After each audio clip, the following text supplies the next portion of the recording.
Gusto kong pasalamatan ang lahat ng miyembro ng Philippine National Police mula kay PNP Chief Romel Marbil, ang our ground commander, ito walang tulog po ito, si General Torre po. Oo, mabaho na nga eh. Marami po sila, General Macapas, General Ubingki, sila Colonel Hansel, sa lahat po ng pamunuan ng PNP na ilang araw na walang tulog, no? Ang daming inabot na... Dami yung drama? Mga demanda inabot po namin.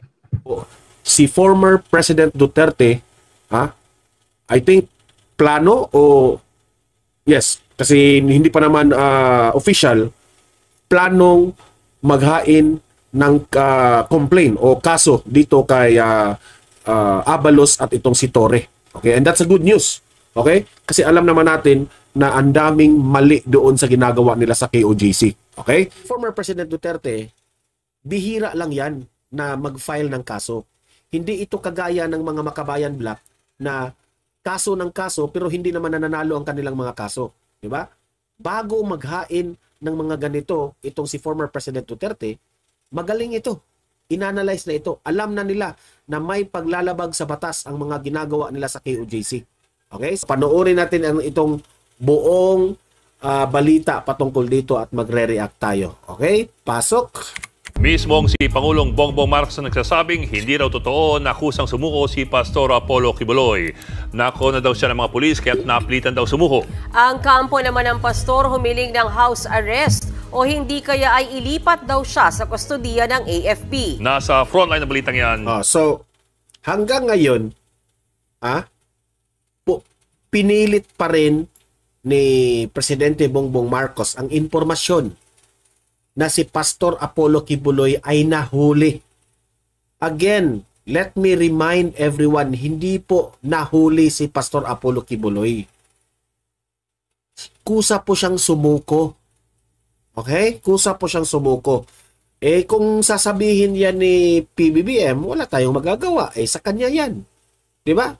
Pero saan naman tayo maniniwala? Maniniwala talaga ako kay Attorney Torion. Diba? Sila yung magkasama. Ang tanong, si PBBM kasama ba doon? Nandoon ba sa KOJC si PBBM?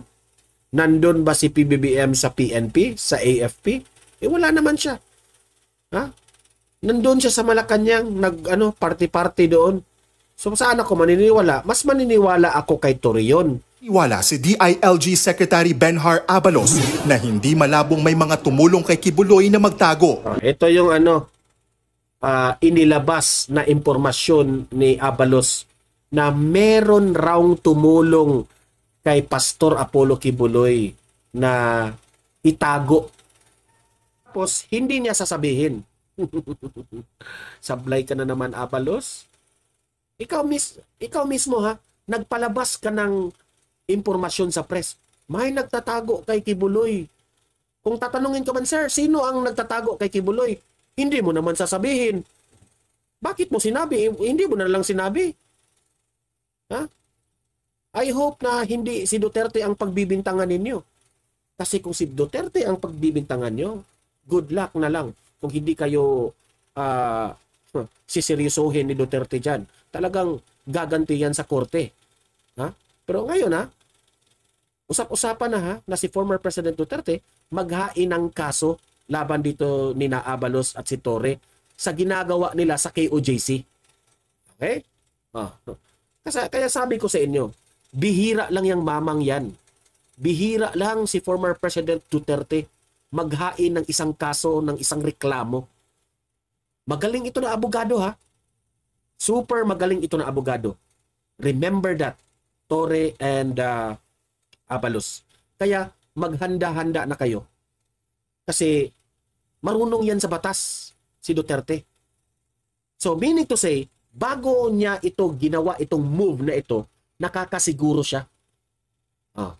I hope lang na yung isasampang kaso sa inyo i-bailable. Kung hindi bailable yan, malalagot talaga kayo.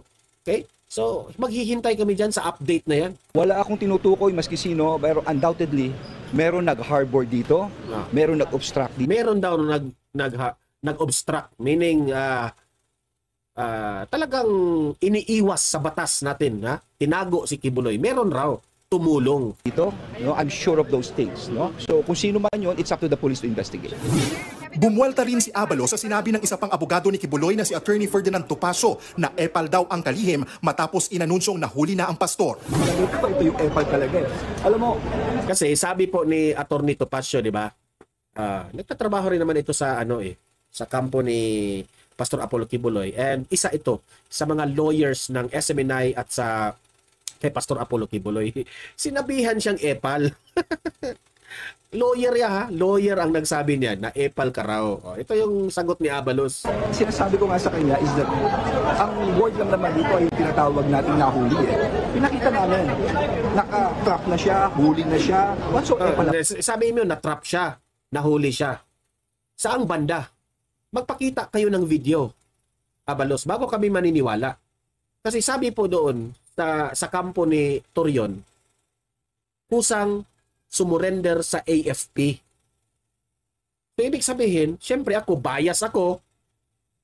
Kasi sa simulat sa poll, hindi naman kayo pagkakatiwalaan kasi ang daming mga mali-mali na mga sinasabi ninyo. Di syempre, doon ako maniniwala kay Torion. Tori pala, sorry, kasi itong babanggit ko ni sometimes malilito ako dito kay Tori at Torion. Pareho kasi ng spelling ng first 5 letters. Di ba? Maniniwala talaga kami kay Torion.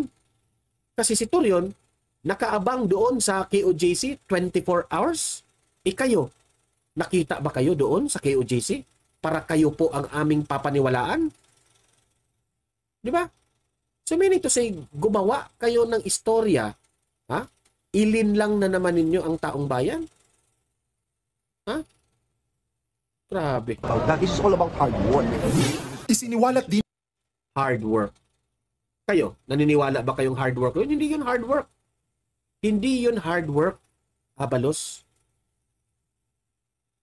Katangahan po yun. Pwede ninyong mahuli o mapasurrender si Kibuloy in other ways. Hindi sa ganung paraan. Katangahan po yun. Merong nasusyutay, merong nasasaktan, merong mga pagod at puyat na mga pulis. Hindi yun hard work. Puyat sila. Merong mga nasasaktan, merong nagsasakripisyo. Hindi yun hard work. Hindi kayo effective. Kasi, sumuko si Kibuloy. Kung hindi siya sumuko, hanggang ngayon, hindi nyo pa nahuli. ni Abalos na sinampahan sila ni PNP Chief Romel Marbil ng patong-patong na kaso ni dating Pangulong Rodrigo Duterte gaya ng malicious mischief o paninira ng isang private property. Kaugnay pa rin yan sa ginawang manhunt ng mga pulis kay Kibuloy sa KOJC compound. Handa po kami dyan. Pero ang importante rito, alam namin ginagawa namin. Ulit. Ng patong-patong na kaso ni diba? Si Duterte diyan ulit. Naka-trap na siya, huli na siya. What's so epal about that? This is all about hard work. Epal kasi pwede namang hindi nyo ginanon. Isiniwalat din ni Abalos na sinampahan sila ni PNP Chief Romel Marbil ng patong-patong na kaso ni dating Pangulong Rodrigo Duterte. Pati raw itong si Marbil. Marbil at si Abalos. At alam ko kasusunod diyan si Torre. Gaya ng malicious mischief o paninira ng isang private property. Kaugnay pa rin yan sa ginawang manhunt ng mga pulis kay Kibuloy. Tama yung kinaso ni Duterte. Chief o paninira ng isang private property. Kasuhan kayo talaga. Kasi when you serve a warrant of arrest, hindi mo pwedeng sirain, gibain. Ang dami pa namang ebidensya na nasira yung mga properties doon sa KOJC. Talaga, kakasuhan talaga kayo. Di ba? Hindi nakasaad doon sa warrant of arrest na pwede kayong manira ng property. Kung search warrant, yan, hindi ka rin pwedeng manira ng property.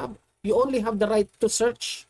Sa bagay, hindi naman ako ganyan kagaling sa batas natin, pero the fact that former President Duterte, kinasuhan ka, maghintay ka lang kasi ang dami pang nakaabang kaso dyan. Kaugnay pa rin yan sa ginawang manhunt ng mga pulis kay Kibuloy sa KOJC compound.